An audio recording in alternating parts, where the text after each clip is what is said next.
Fascist নাই, জালেম নাই, অহংকারীরা নাই, অহংকারীরা নাই। এটাই রবের ফয়সালা, এটাই আল্লাহর ফয়সালা।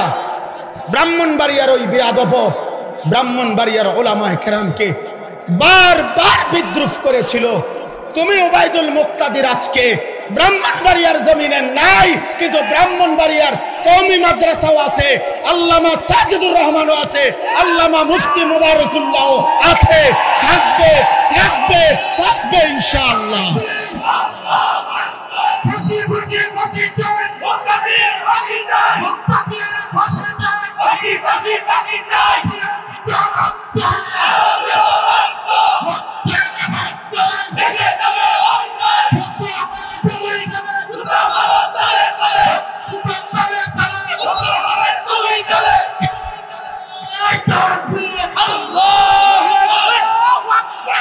এটা ভুলে গেলে চলবে না ইনশাআল্লাহ, ইনশাআল্লাহ বলেন ইনশাআল্লাহ। হ্যাঁ, মুসলমান 16টি বছর আমাদেরকে জঙ্গিবাদ, এই সমস্ত উগ্রবাদ, এই সমস্ত শব্দ বলে বলে ইসলামের পবিত্র বিধান জিহাদ এই শব্দটা উচ্চারণ করতে দেয় নাই। অথচ আমরা স্পষ্ট বলবো, ইসরাফিলের ফু পর্যন্ত আল্লাহর এই জমিনে জিহাদ ছিল, আছে, থাকবে ইনশাআল্লাহ। এজন্য জিহাদ থাকবে কিনা বলেন? আপোষ না জিহাদ, আপোষ না জিহাদ, আপোষ না জিহাদ। ইসরায়েল না ফিলিস্তিন, ইসরায়েল না ফিলিস্তিন। জিতবে কে? ফিলিস্তিন। বলো ভাই ফিলিস্তিন। আবার বলো, আবার বলো, জোরসে বলো, দাঁড়িয়ে বলো, দাঁড়িয়ে বলো, সবাই বলো এক আওয়াজে, হলো নরে ফিলিস্তিন, ফিলিস্তিন, ফিলিস্তিন, ফিলিস্তিন। জিতবে কে?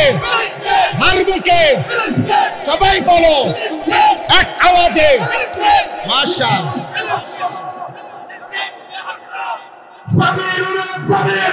আল জিহাদ, আল জিহাদ, আল জিহাদ, আল জিহাদ। সাবিলুনা, সাবিলুনা, আল জিহাদ, আল জিহাদ। জিন্দাবাদ, জিন্দাবাদ। ইনশাআল্লাহ, ইনশাআল্লাহ। 10ই মে, 10ই মে শনিবার ফজরের নামাজের পরে সালাম ফিরায়া পাকিস্তানের মর্দে মুজাহিদ সেনাবাহিনী ভারতের উপরে যখন আক্রমণ করেছিল, চূড়ান্ত 3 ঘন্টার ব্যবধানে আমেরিকার থেকে ফোন আসছে, বন্ধ করে দাও, পারতা না। শেষ পর্যন্ত মোদি বন্ধ করে দিয়েছে। এজন্য যে রব্বুল আলামিন মোদিকে বেইজ্জতি করেছে, সেই মালিক নেতানিয়াহুকে ইনশাআল্লাহ ধ্বংস করে দেবে ইনশাআল্লাহ, ইনশাআল্লাহ। এজন্য ইসলাম থাকবে, কোরআন থাকবে, জিহাদও থাকবে ইনশাআল্লাহ। বলেন ইনশাআল্লাহ। চলেন আমি আমার এই প্রথম কথা আবার ফিরে আসি। সম্মানিত হাজিরিন, ইব্রাহিম আলাইহিস সালাম, আমি ওনার কথা বলতেছিলাম। ইব্রাহিম আলাইহিস সালাম মহান আল্লাহ পাকের নবী, আল্লাহ তাআলা তাকে অগণিত মর্যাদা দিয়েছেন। তাফসীরের মধ্যে আছে, হযরত আব্দুল্লাহ ইবনে আব্বাস রাদিয়াল্লাহু তাআলা আনহুমা বলছেন, আল্লাহ তাআলা ইব্রাহিম আলাইহিস সালামের মোট 30টা পরীক্ষা নিয়েছেন। কোন কোন মুফাসসিরিনে কেরাম বলছেন আল্লাহ তাআলা ইব্রাহিম আলাইহিস সালামের 70টা পরীক্ষা নিয়েছেন। এই সমস্ত পরীক্ষায় উত্তীর্ণ হয়ে ইব্রাহিম আলাইহিস সালাম চূড়ান্তভাবে গোল্ডেন এ প্লাস পাইছেন, মানে চূড়ান্তভাবে উত্তীর্ণ হয়েছে। এখন সংক্ষেপ একটা কথা হলো, পরীক্ষাগুলো ছিল কি বিষয়ে? এক বিষয়। পরীক্ষা ছিল মূলত একটা বিষয়, পরীক্ষার আইটেম ভিন্ন ভিন্ন, কিন্তু বিষয় একটাই। একটা বিষয় কি?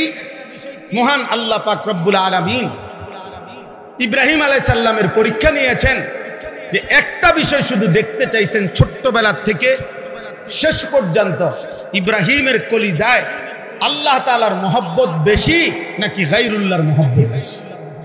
মানে আল্লাহ ভিন্ন অন্য কিছুর ভালোবাসা 1 মিনিটের জন্য ইব্রাহিমের কলিজায় বেশি আসে কিনা, নাকি আল্লাহর ভালোবাসাই সর্বদা সর্বোচ্চ, এইটা আল্লাহ তাআলা ইব্রাহিম আলাইহিস সালামের মাধ্যমে পরীক্ষা করেছে।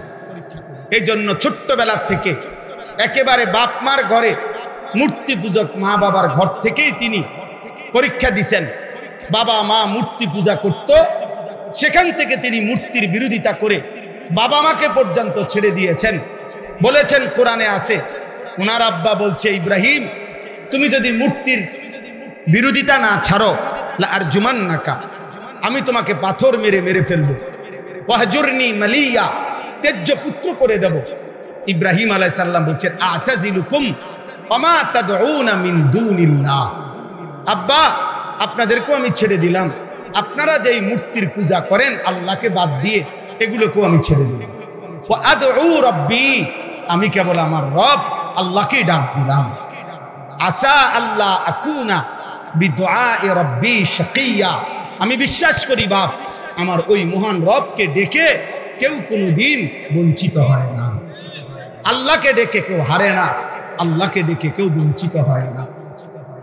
এই যে ছোটবেলা আগুনের কুণ্ডলিতে পরীক্ষা দিছে, জিব্রাইল, ইসরাফিল, মিকাইল, আজরাইল, চারজন ফেরেশতা পর্যন্ত আয়েশা সাহায্য করতে চাইছে যে ইব্রাহিম আপনি বললে আমরা আগুনের কুণ্ডলি থেকে আপনাকে হেফাজত করব। ইব্রাহিম আলাইহিস সালাম বলছে, তোমরা সরো, যার জন্য আমি আগুনে পড়তে যাচ্ছি সেই মহান আল্লাহ রব্বুল আলামিন আমাকে দেখতেছেন। হাসবি আল্লাহ, আমার আল্লাহই আমার জন্য যথেষ্ট। তো ফেরেশতাদের সাহায্যের আবদার প্রত্যাখ্যান করে পরীক্ষায় উত্তীর্ণ হয়েছেন। আল্লাহ দেখতে চাইছেন আগুনে পড়ার মুহূর্ত গায়রুল্লাহকে ডাকে কিনা, না ডাকে নাই। কাকে ডাকছে বলেন না, কাকে ডাকছে? আল্লাহকে ডাকছে। 84 বছর বয়সে আল্লাহ তাআলা ইসমাইল আলাইহিস সালামকে ওনার সন্তান হিসাবে দান করছেন। এই ইসমাইলকে নিয়ে বড় 3টা পরীক্ষা নিছে আল্লাহ ওনার কাছ থেকে।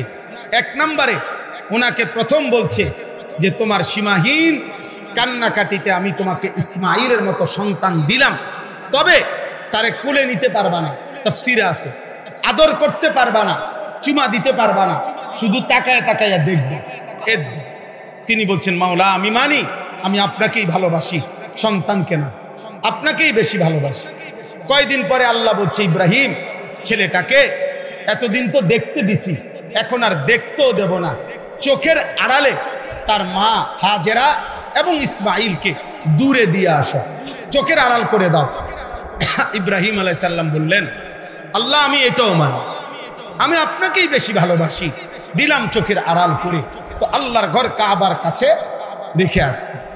কিছুদিন পরে আল্লাহ তাআলা বলছেন, ইব্রাহিম প্রথমত আদর করতে দেই নাই, তারপরে চোখের সামনে রাখি নাই, এবার আমি তোমার চূড়ান্ত পরীক্ষা নিতে চাই, সেটা হলো সন্তানটাকে জবাই করে আমারটা আমারে দিয়ে দাও। এবার আর চোখেও দেখবা না, চোখের আড়ালেও রাখবো না, জবাই করে দাও। ইব্রাহিম আলাইহিস সালাম বললেন, মাওলা আমি পাশ করতে চাই, মাওলা আমি হারতে চাই না, আমি জিতবই, আমি আপনাকেই সবচেয়ে বেশি ভালোবাসি। এই কারণে ইব্রাহিম আলাইহিস সালাম সত্যি সত্যি সন্তানের গর্দানে ছুরি রাখছেন। আল্লাহ তাআলা সেই চূড়ান্ত পরীক্ষায় আল্লাহ তাআলা উত্তীর্ণ ঘোষণা করছেন, কাদ সাদ্দাক্তার রুইয়া, হ্যাঁ ইব্রাহিম পরীক্ষায় কামিয়াব, তুমি সফল, তুমি কামিয়াব। এইভাবে আরো অনেক পরীক্ষা আছে। এই সমস্ত পরীক্ষার পরে ইব্রাহিম আলাইহিস সালামকে আল্লাহ তাআলা এবার বললেন, তুমি আমার ঘর কাবা, ওয়া ইদ বাওয়ানা লি ইব্রাহিমা মাকানাল বাইত, আল্লাহ তাআলা বলেন আমি আল্লাহ নিজে এবার আমার বন্ধু ইব্রাহিমকে বললাম, সারা জীবনের পরীক্ষার বিনিময়ে এইবার তুমি আমার ঘর পুনর্নির্মাণ করো। তোমাকে আমি আল্লাহ এই সারা জীবনের পরীক্ষার বিনিময়ে একটি শ্রেষ্ঠ পুরস্কার দিলাম, যে আমার ঘর বানাবার সুযোগ, অনুমতি তোমাকে দিলাম। ইব্রাহিম আলাইহিস সালাম নিজের সন্তান ইসমাইলকে নিয়ে আল্লাহর ঘর কাবা পুনর্নির্মাণ করলেন। ওয়া ইদ ইয়ারফাউ ইব্রাহিমুল কওয়াইদা মিনাল বাইতি ওয়া ইসমাইল। আমি এবার যে কথাটা বলতে চাই, এখানে আয়েশা ইব্রাহিম আলাইহিস সালাম সারা জীবনের পরীক্ষা দিছে, বিনিময়ে আল্লাহর কাছে কিছু চায় নাই। আল্লাহর ঘর কাবা নির্মাণ করছে। এইবার আল্লাহই বলছে, ইব্রাহিম তুমি সারা জীবনের পরীক্ষা দিছো, উত্তীর্ণ হয়েছ, আমার ঘর কাবা বানাইতে বলছি, তাও বানাইছো, এবার আমি তোমারে কিছু দিতে চাই, তুমি চাও, বলো এবার তোমার কি কি দরকার। ইব্রাহিম আলাইহিস সালাম তখন সন্তান ইসমাঈলকে নিয়ে দোয়া করছেন। দোয়ার মধ্যে বলছেন কতগুলো কথা। এই কথাগুলো কি? এক নাম্বার, রব্বানা তাকাব্বাল মিন্না ইন্নাকা আনতাস সামিউল আলিম। আল্লাহ, প্রথম দোয়া আপনার কাছে, প্রথম চাওয়া, আপনি আমাদের এই খেদমত, আপনার ঘর নির্মাণের খেদমত আপনি কবুল করে নেন। দুই নাম্বার, সংক্ষেপে বলতেছি, রব্বানা ওয়াজআলনা মুসলিমাইনি লাকা। আল্লাহ, আমি এবং আমার সন্তান ইসমাঈলকে ইসলামের উপরে দৃঢ়তা, ইস্তেকামত, মজবুতি দান করেন। তিন নাম্বার, ওয়ামিন যুররিয়াতিনা উম্মাতাম মুসলিমাতাল লাক। একজন পিতা শুধু ছেলের জন্য না, ছেলের পরবর্তী জেনারেশন কিয়ামত পর্যন্ত আগত আমার বংশধারা, আপনি প্রত্যেক যুগে এমন এক দল আমার বংশধারার মধ্যে রাখবেন যারা মুসলিম, যারা আপনার হুকুমের 100 অনুরূপ। এমন বংশধারা যেন আমার কিয়ামত পর্যন্ত হয়। আল্লাহ, আপনার কাছে আমি সেই দোয়া করব। চার নাম্বার, ওয়া আরিনা মানাসিকানা। আল্লাহ, আপনার যত ইবাদত, সমস্ত ইবাদতের নিয়ম কানুন পদ্ধতি আপনি আমাদেরকে বলে দেন, সঠিকভাবে শিখিয়ে দেন। পাঁচ নাম্বার, ওয়াতুব আলাইনা। আল্লাহ, আপনি আমাদের তওবা কবুল করে নেন। আচ্ছা, গেল এগুলো। সর্বশেষ এই যে কথাটা আমি বলে শেষ করব, আল্লাহর নবী সাল্লাল্লাহু আলাইহি ওয়াসাল্লাম সরদারে দু আলম, আমাদের নবী, তিনি আখিরি নবী, আমরা সবাই জানি। তো এটা আমরা যেমন জানি তিনি শেষ নবী, সমস্ত আম্বিয়ারাও জানে ইনি শেষ নবী। সুবহানাল্লাহ, এটা তো নবীরাও জানে। তো আল্লাহর নবী ইব্রাহিম আলাইহিস সালাম সারা জীবনের পরীক্ষা এবং আল্লাহর ঘর কাবা পুনর্নির্মাণ করে এই সুযোগ যখন পাইছে আল্লাহর কাছে চাওয়ার, তো তিনি এই শেষ দোয়া করলেন, রব্বানা ওয়াবআস ফীহিম রাসূলাম মিনহুম। আয় আল্লাহ, আমার ফরিয়াদ ওই আখিরি জামানার পয়গম্বর, ওই আখিরি নবী মুহাম্মদ সাল্লাল্লাহু আলাইহি সাল্লাম, তাকে আমার এই সন্তানের বংশধারায় দান করো। আমি আখিরি বন্ধুকে চাই। আমি শেষবারের মতো আপনার কাছে এমন একটা জিনিস চাইলাম যেটা আপনার কাছে আছেই কেবল একটা, তিনি রাসূলুল্লাহ সাল্লাল্লাহু আলাইহি ওয়াসাল্লাম। বলেন আলহামদুলিল্লাহ। তাইলে আমাদের জন্য, এই আখিরি প্রজন্মের জন্য, আখিরি উম্মতের জন্য ইব্রাহিম আলাইহিস সালাম আমাদের নবী, আখিরি নবী সাল্লাল্লাহু আলাইহি সাল্লামকে চেয়েছেন। এবং কেন চেয়েছেন? তো ইব্রাহিম আলাইহিস সালাম বলে দিয়েছেন, আমি ওই আখিরি নবী মুহাম্মদকে কেন চাইলাম? এক, ইয়াতলু আলাইহিম আয়াতিকা, আপনার কোরআন, আপনার আয়াত সে আমার এই বংশধারার মধ্যে তেলাওয়াত করবে, এই জন্য। দুই, ওয়ায়ুআল্লিমুহুমুল কিতাবা ওয়াল হিকমা, আমার এই আখিরি পয়গম্বর মুহাম্মদ সাল্লাল্লাহু আলাইহি সাল্লাম আমার এই বংশধারায় কিয়ামত পর্যন্তের জন্য যারা আসবে, এই প্রজন্মকে তিনি কোরআন এবং সুন্নাহর আলোকে জীবনের শিক্ষা দিবেন, জীবনের তালিম দিবেন কোরআন সুন্নাহর আলোকে। তিন নাম্বার, ওয়ায়ুযাক্কিহিম, প্রত্যেকটা মানুষের অন্তরকে তিনি শতভাগ পবিত্র করে দিবেন অন্যায়, গুনাহ, আল্লাহর অবাধ্যতা, যত মন্দ আখলাক তার থেকে। আমার ভাই ইব্রাহিম আলাইহিস সালাম তখন আল্লাহকে বলছেন, ইন্নাকা আনতাল আজিজুল হাকীম। আয় আল্লাহ, আমি যা চাইছি আপনি তার চাইতে বড় ক্ষমতাবান। আপনার ভান্ডারে, আপনার কাছে আমি বেশি কিছু চাই নাই, আপনি তার চাইতে অনেক বেশি আজিজ, আপনি মহা শক্তিধর, মহা ক্ষমতাবান, মহা প্রজ্ঞাময়। সুবহানাল্লাহ। এখন আসেন, আমার কথা শেষ করতেছি। আমি কেন পড়লাম এই আয়াত? এই পড়লাম হলো আসিরা ফাউন্ডেশন, মানে প্রিয় নবী সাল্লাল্লাহু আলাইহি ওয়াসাল্লামের সিরাত, নবী সাল্লাল্লাহু আলাইহি সাল্লামের জিন্দেগি, নবী সাল্লাল্লাহু আলাইহি ওয়াসাল্লামের হায়াত, পুরা জীবন একজন মানুষের জীবনে যেন বাস্তবায়ন হয়, এই মানসিকতা, এই ফিকির আসসিরা ফাউন্ডেশন। বলেন আলহামদুলিল্লাহ। তাইলে ইব্রাহিম আলাইহিস সালাম মুসলমান হিসাবে সমস্ত ইমানদার মুসলমানের জন্য পছন্দ করে দিয়েছেন আমাদের নবী সাল্লাল্লাহু আলাইহি সাল্লামকে, এবং আমাদের নবীর তালিম, আমাদের নবীর তিলাওয়াত, আমাদের নবীর তাজকিয়া, মানে নবী সাল্লাল্লাহু আলাইহি সাল্লাম তিলাওয়াত করবেন, নবী সাল্লাল্লাহু আলাইহি সাল্লাম কোরআন সুন্নাহর তালিম দিবেন, নবী সাল্লাল্লাহু আলাইহি সাল্লাম অন্তরকে মন্দ আখলাক থেকে পবিত্র করে দিবেন। এটাই ছিল ইব্রাহিম আলাইহিস সালামের চাওয়া।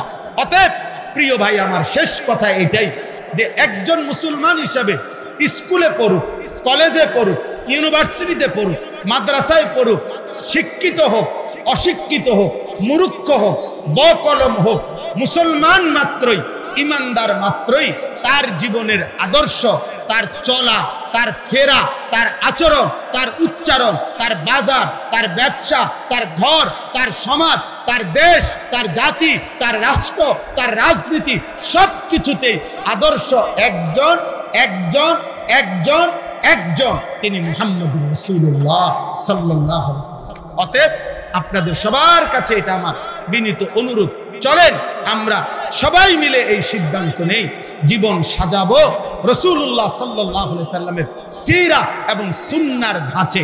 বলেন ইনশাআল্লাহ, বলেন ইনশাআল্লাহ। আজকে অনেক যুবক ভাই আছো, নওজোয়ান ভাই, তোমাদের কাছে এই ভাই হিসাবে বিনীত অনুরোধ, বেঈমানের মতো চুল রাখো না বন্ধু, রাসূলুল্লাহ সাল্লাল্লাহু আলাইহি সাল্লামের মতো, সাহাবায়ে কেরামের মতো চুল রাখো। আমার প্রিয় ভাই, আমার নওজোয়ান বন্ধু, চেহারা, সুরত, চলা ফেরা রাসূলুল্লাহ সাল্লাল্লাহু আলাইহি সাল্লামের সুন্নাতের রঙে সাজাও, সাহাবায়ে কেরামের রঙে সাজাও। প্রিয় বন্ধু, কোন রেসলিং খেলোয়াড় মুসলমানের যুবকের আদর্শ হইতে পারে না, কোন ফুটবল ক্রিকেটের খেলোয়াড় মুসলমান যুবকের আদর্শ হইতে পারে না। তোমার জন্য রাসূল সাল্লাল্লাহু আলাইহি সাল্লামের আদর্শ আছে, সাহাবায়ে কেরামের আদর্শ আছে, কাজে আমরা তার কাছে যাব কেন? এজন্য দয়া করে প্রত্যেকটা যুবকের কাছে আমার বিনীত অনুরোধ, চলেন আমরা সিদ্ধান্ত নেই, আমরা রাসূলুল্লাহ সাল্লাল্লাহু আলাইহি সাল্লামের রঙে নিজেকে রঙিন করব।